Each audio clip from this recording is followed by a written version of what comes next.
கர்த்தருடைய வார்த்தையிலே நம்முடைய இருதயத்தை எப்படி பலப்படுத்துவது என்று நாம் தொடர்ந்து கற்றுக்கொண்டு வருகிறோம். அது சில சத்தியங்களை வைத்தோம். 4வது மீட்பை குறித்து நாம் தொடர்ந்து கற்றுக்கொண்டு வரும். தேவனுடைய வார்த்தையில் நம்முடைய வார்த்தையில் எப்பொழுது நாம் உறுதியாக இருக்க வேண்டும். இயேசு அந்த அந்த மீட்பின் மூலமாக நமக்கு கிடைத்த எல்லா ஆசீர்வாதமும் நமக்கு சேர அவர் இந்த பூலோகத்தில் எப்படி அற்புதங்களை செய்தார், அது எப்படி மக்களுக்கு காண்பித்தார் என்று அதை நாம் தொடர்ந்து கற்றுக்கொண்டு வருகிறோம். இன்றும் ஒரு பகுதியை நாம் பார்ப்போம். மத்தேயு 20:30. அப்பொழுது வழியருகே உட்கார்ந்திருந்த 2 குருடர் இயேசு அவ்வழியே வருகிறார் என்று கேள்விப்பட்டு, ஆண்டவரே, தாவீதின் குமாரரே, எங்களுக்கு இரங்கும் என்று கூப்பிட்டார்கள். அவர்கள் பேசாமல் இருக்கும்படி ஜனங்கள் அவர்களை அதட்டினார்கள். அவர்களோ, ஆண்டவன் தாவீதின் குமாரரே, எங்களுக்கு இரங்கும் என்று அதிகமாக சத்தமிட்டு கூப்பிட்டார்கள். இந்த 2 குருடர்கள் கேள்விப்பட்டிருப்பாங்க அவளுக்கு. அதாவது இவங்களும் அந்த ஆபிரகாம் சன்னதியில் வந்த யூத குலத்தில் உள்ளவங்க தான். ஏன்னா அவங்க அப்படி அந்த பேசி டோன் அப்படி தானே இருக்குது.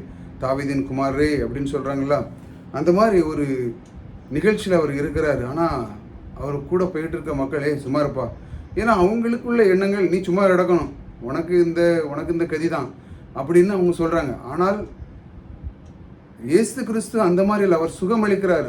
யூத மக்கள் ஆபிரகாமுக்கு வாக்குத்தத்தம் பண்ணவர்கள் யாருமே இப்படி இருக்கக்கூடாது. ஏனென்றால் மீட்பின் மூலமாக பரலோகத்துக்கு நமக்காக வைக்கப்பட்ட சுகம், ஆசீர்வாதம் எல்லாமே நமக்கு கொடுத்துருக்கு. அந்த நாம் எதை பரலோகத்தில் அறிந்து நாம் இங்கே கட்டுகிறோமோ அது நமக்கு கட்டப்படுகிறது. அதான் தேவன் இயேசு கிறிஸ்து இந்த பூலோகத்தில் வந்து கட்டுகிறார், அவிழ்க்கிறார்.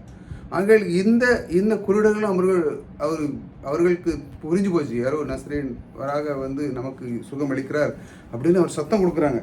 சத்தம் கொடுத்தோன்னு, ஆண்டவரே, தாவீதின் குமாரனே, எங்களுக்கு இரங்கும் என்று அதிகமாக கூப்பிட்டார்கள். இயேசு நின்று அவர்களை தம்மிடத்தில் அழைத்து, நான் உங்களுக்கு என்ன செய்ய வேண்டும் என்கிறீர்கள் என்றார்கள். அதற்கு அவர்கள், ஆண்டவரே, எங்கள் கண்களை திறக்க வேண்டும் என்றார்கள். இயேசு மனதுருகி அவர்களை கண்களை தொட்டார். உடனே அவர்கள் பார்வையடைந்து அவருக்கு பின் சென்றார்கள். அல்லேலூயா. ஒன்றுமே ஜெபிக்கலை. அவருக்கு தெரியுது, யூத குலத்தில் உள்ளவன் இவனுக்கு இப்படி இருக்கக்கூடாது, இவன் சுகத்துக்காக வாக்குத்தத்தம் பண்ணப்பட்டவன். நாமும் அப்படித்தான். தேவன் நம்மை ஆபிரகாம் சன்னதியிலே கொண்டு வந்திருக்கிறார். நாம் சுகத்துக்கு வாக்குத்தத்தம் பண்ணப்பட்டவர்கள். இன்று சில குறைகள் இருந்தாலும் என் தேவன், அவர் எனக்குள்ளே இருந்து அவர் ஆசீர்வாதத்தை தருகிற தேவன் நம்மோடு கூட இருக்கிறார் என்ற அந்த எண்ணத்தை கொண்டு வரணும். இந்த பிசாசானவன் பல வழிகளிலே பிரச்சனைகளை கொண்டு வருவான். அவன் குடும்பத்தில் ஒரு குழப்பங்களை கொண்டு வருவான், அப்படி கொண்டு வருவான். ஆனாலும் தேவனை விட்டு விடாமல் அது நம்முடைய நாவிலை எப்பொழுதும் வைத்துக்கொள்ள வேண்டும். கர்த்தர் என்னோடு கூட இருக்கிற பரலோகத்து வைக்கப்பட்ட அந்த ஆசீர்வாதம் நான் கெட்டுகிறேன், இயேசுவின் நாமத்தில் இந்த சொல்லுகிற அந்த ஆவியை போ அப்படின்னு நான் சொல்லணும். அதான் சொல்றார், நான் மட்டும் இருப்பேன், நீங்களும் சொல்லுங்க இயேசுவின் நாமத்தில் அப்படி சொல்றாரு. அதான் அந்த பூலோகத்தில் அவர் அந்த மாதிரி ஒரு ஈஸியாக சொல்றாரு. ஏன்னா அவர் அந்த அளவுக்கு அவருடைய விசுவாசம் தேவனோடு இருந்தது. அதனால தான் அந்த வார்த்தை அது ஜெயம் பெற்றது. சில பேர்கள் அவ்விசுவாசத்திலான்னு சொல்ல ஒன்றுமே நடக்காது.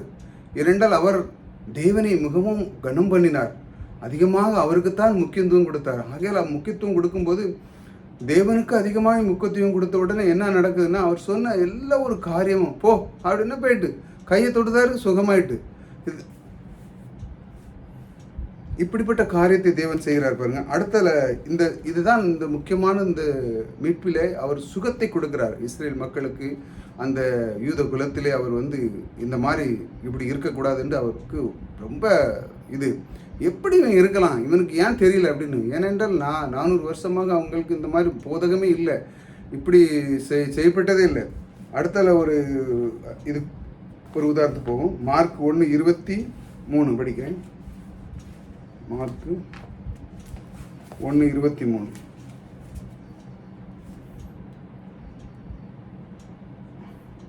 அவர்களுடைய ஜெப ஆலயத்திலே அசுத்த ஆவி உள்ள ஒரு மனுஷன் இருந்தான். அவன், ஐயோ, நாசரேயனாகிய இயேசுவே, எங்களுக்கு உமக்கும் என்ன, எங்களை கெடுக்கவா வந்தீர்? உமை இன்னார் என்று அறிவேன், நீர் தேவனுடைய பரிசுத்தர் என்று சத்தமிட்டான். அதற்கு இயேசு, நீ பேசாமல் அவனை விட்டு புறப்பட்டு போ என்று அதை அதட்டினார். உடனே அந்த அசுத்தாவி அவனை அலக்கழித்து மிகுந்த சத்தமிட்டு அவனை விட்டு போய்விட்டது. எல்லோரும் ஆச்சரியப்பட்டு இது என்ன இந்த ஒரு புதிய உபதேசமாக என்னப்பட்டது அப்படி சொல்கிறாங்க. அதாவது இது என்ன புதுசாக இருக்குது அப்படின்னு அவர் சொல்றார் போ அப்படிங்கிறார். ஏன்னா அவருக்கு தெரியுது சபைக்குள்ளே சபை நோய்களை விரட்டுறதுக்கு தான் சபையை உருவாக்கியிருக்கு. அங்கேயும் பிசாசு உட்கார்ந்துருக்கான் பாருங்க. அதனால கிறிஸ்துக்கு அவர் சொல்றார் போ அப்படிங்கிறாரு. இங்கே எப்படி உனக்கு இங்கே வேலை? ஜபாலயத்துக்குள்ள உனக்கு எப்படி இங்கே வேலை? அதனால சொல்ல போ. அதுதான் அந்த பிசாசு என்ன சொல்ல பாருங்க, நசரேனாகிய இயேசுவே அதுவும் கரெக்டாக சொல்ல பாருங்க. அவர் அந்த நல்லா தெரியுது, ஏன்னா தேவனுடைய குமாரன் என்று அதுக்கு நல்லா புரிஞ்சு எங்களுக்கும் உமக்கும் என்ன, அதாவது என்ன எங்களை கெடுக்கவா வந்தீர் அப்படிங்கிறது. அதுக்கெல்லாம் இப்படி செஞ்ச பிறகு இந்த மக்கள் என்ன பண்ணுறாங்க பாரு, புது உபதேசம். இப்படி அவங்களுக்கு சுகத்துங்கிறதுக்கே கிடையாது, சுகம் பெறணும். ஏன்னா அவங்களுக்கு அதை பற்றி போதிக்கதே இல்லாதனால அவங்களுக்கு அது புரியலை.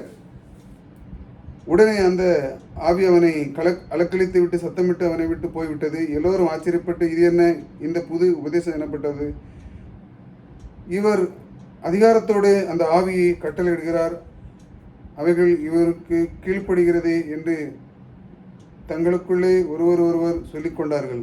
அது இப்படி சொல்லிக் கொண்டிருக்காங்க, இப்படி ஒரு சத்தியமான ஒரு வார்த்தைகள் தேவனிடத்தில் இருக்கிறது என்று. அதனால தான் அவர்களுக்கு அதிகாரத்தை பற்றி யாருமே சொன்னது கிடையாது. நமக்கு தேவனுடைய வார்த்தை எடுத்து சொல்லணும். இயேசு நாமத்தில் போ, எந்த நமக்கு மேலே சுகம் என்னுடையது. ஏனென்றால் தேவன் ஆபிரகாமுக்கு அது வாக்கு கொடுத்திருக்கிறார். ஆசீர்வாதம் என்னுடையது, செழிப்பு என்னுடையது, இதையெல்லாம் அவருக்கு வாக்கு கொடுத்திருக்கிறார். அந்த வாக்கு தத்துவம் நமக்கு சொந்தமுங்க. இப்போ பரலோகத்தில் அவர் சொல்லியிருக்க எல்லாம் கொடுத்து அவர் இருக்கிறார். இப்போ நீங்கள் அறிக்கை பண்ணணும். அறிக்கை பண்ணும்போது தான் இந்த பூலோகத்தில் கட்டப்பட வேண்டும். நீங்கள் சொல்லாமல் கட்டப்பட முடியாது. ஆகையால் தேவன் சொல்லுகிறார், உனக்குள்ளே நான் இருக்கிறேன், உன்னை ஒரு நாளும் கைவிட மாட்டேன் என்று அவர் உங்களுக்கு உறுதியாய் அவர் இருக்கிறார். உங்களுடைய விசுவாசம் உன்னையே ரட்சித்தது. அதாவது நீங்கள் விசுவாசிக்கணும். தேவனுடைய வார்த்தையிலே நீங்கள் மிக முக்கியமானது தேவனுடைய வார்த்தைக்கு விசுவாசம் தான் ரொம்ப முக்கியம். அதனுடைய தேவன் எனக்குள்ளே இருக்கிறார் என்ற அந்த விசுவாசத்தை நீங்கள் விட்டுக்கூடக்கூடாது. ஆபிரகாம் ஆசீர்வாதத்தை நமக்கு சொந்தம், அதை நம்ம ஒரு நாளும் விட்டுக்கூடாது.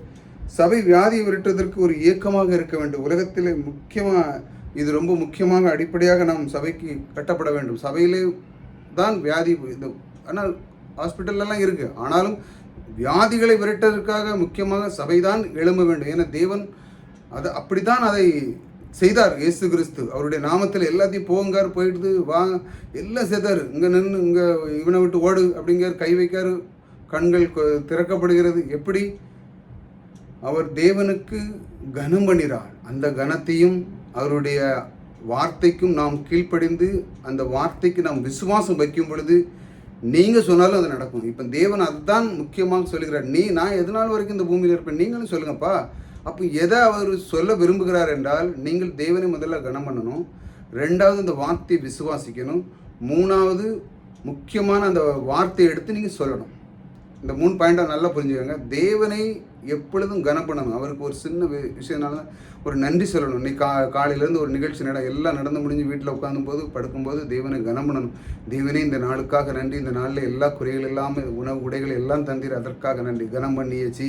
அவருடைய வார்த்தைக்கு நீங்கள் கீழ்ப்படிந்து அவருடைய வார்த்தையை விசுவாசித்து நீங்கள் இப்பொழுது அறிக்கை செய்யும் பொழுது நீங்கள் என்ன சொன்னாலும் அது நடக்கும். அப்பொழுதுதான் பரலோகத்தில் எதை கட்டப்பட்டிருக்கோ அது பூலோகத்திலும் கட்டப்பட்டிருக்கும்.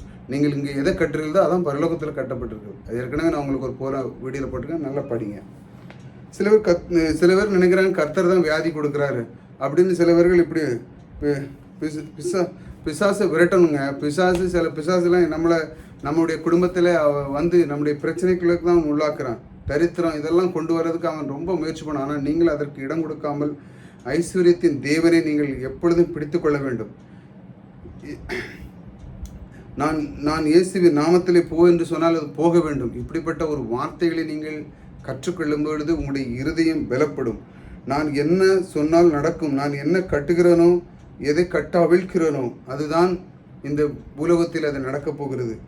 இதை நான் நம்புகிற சன்னதியாக இருக்கிறேன். இந்த வார்த்தைகளை நான் நம்புகிற சன்னதியாக இருக்கிறேன். ஆக இந்த நம்பிக்கைகளை நாம் சன்னதியாக கொண்டு வந்து நம்முடைய இந்த தேவனுடைய வார்த்தை மூலமாக நம்முடைய இருதயத்தை பலப்படுத்தும் பொழுது இன்னும் அதிகமாக பலப்படும் நம்முடைய இருதயம். ஆகையால் தேவனுக்குள்ளே அந்த சுகமளிக்கிற அந்த வரத்தை உங்களுக்கு தேவன் என்று சொல்கிறார், நான் உனக்கும் தருகிறேன். நீ தேவனை கனம் பண்ணு, வார்த்தை எடுத்து பேசு, அதை விசுவாசி, மூன்றாவது நீ அறிக்கை செய். இதுதான் ரொம்ப முக்கியம். தேவனுடைய வார்த்தையிலே நீ அறிக்கை செய். அந்த வார்த்தை எடுத்து சொல்லு, ஆகா இது இருக்கிறது எம்மாத்திரம் தேவன் எனக்கு கொடுத்திருக்கிறார், அந்த தாளந்தை நான் பயன்படுத்த போகிறேன், தேவனுக்கு நான் கனம் பண்ண போகிறேன் என்று நீங்கள் எழும்பும் பொழுது உங்களுடைய வார்த்தையிலே நம்பிக்கை இருக்கும். நம்பிக்கை இருக்கிற சன்னதியாக நீங்கள் மாறுவீர்கள். கர்த்தர் உங்களோடு கூட இருக்கிறார். கர்த்தர் உங்களை ஆசீர்வதிக்கிறார்.